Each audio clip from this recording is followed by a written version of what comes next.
Je me sentais à l'aise dans la tempête de la vie, écrivait le peintre Paul Klee dans son journal. Et il ajoutait « Un peu de calme eût été plus sain, mais impossible. » Si je vous demandais une image idéale du calme après la tempête, combien d'entre vous évoqueraient une étendue d'eau limpide au petit matin, d'un bleu tirant sur le blanc, synonyme de paix retrouvée? La tempête, nous l'avons vu, est associée au symbolisme de l'eau et en tant que telle à la mort comme à la vie. Un rêve de tempête terrestre alerterait sur une mésentente tangible mais passagère, un rêve de tempête marine sur un conflit inconscient et dévastateur. Pourquoi le calme après la tempête? Parce qu'avant, voilà ce que ça donne sous le pinceau de Jules Dupré, et vous m'avouerez que plus que la tempête, ce calme-là annonce une fin du monde imminente. Ici c'est mieux, un lac suisse d'une beauté à couper le souffle du vent, et si la tempête s'annonce à grand renfort de roulement de tambour, on devine que c'est à peine si elle parviendra à rider la surface de l'eau. Ce paysagiste de l'Hudson River School excellait dans ce genre de sport. Sous le ciel menaçant, c'est une paix immuable qui domine, renforcée par la douce quiétude des vaches et par ce rayon de soleil qui les éclaire.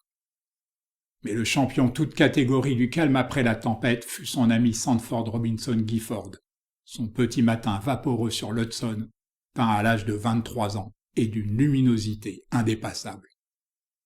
C'est peu de dire que cette merveille a influencé ses compatriotes, en particulier ceux qui bourlinguèrent avec lui, chevalets sur le dos, comme l'injustement méconnu Jervis McEntee, ou encore Worthington Whitredge, avec lequel il parcourut l'Europe, et qui déclarait tout de même n'avoir rien vu de comparable aux plaines américaines, avec leur immensité, leur silence et surtout, partout, leur vie innocente et primitive.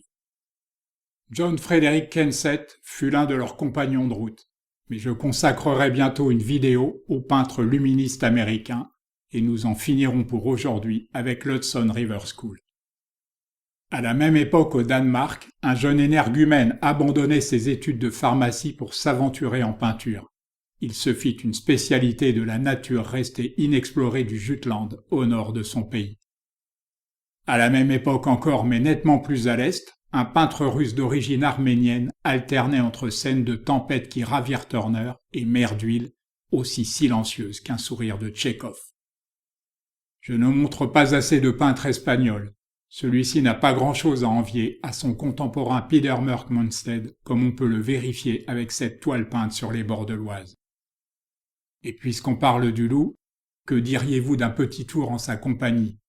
Dans une seconde, une truite arc-en-ciel va sauter hors de l'eau, et vous sursauterez comme à votre premier feu d'artifice. Pas mieux que la neige pour étouffer un son. Comment sais-je que cette paix qui succède à une tempête de neige ne sera pas rompue? Parce que le chasseur, c'est moi, et que je me souviens être rentré bredouille. C'est terrible la campagne, écrivait Alphonse Allais. Le jour on s'ennuie, et la nuit on a peur. Chelsea n'était déjà plus la campagne à cette époque, mais c'est bien là que Whistler imagina ces fameuses nocturnes.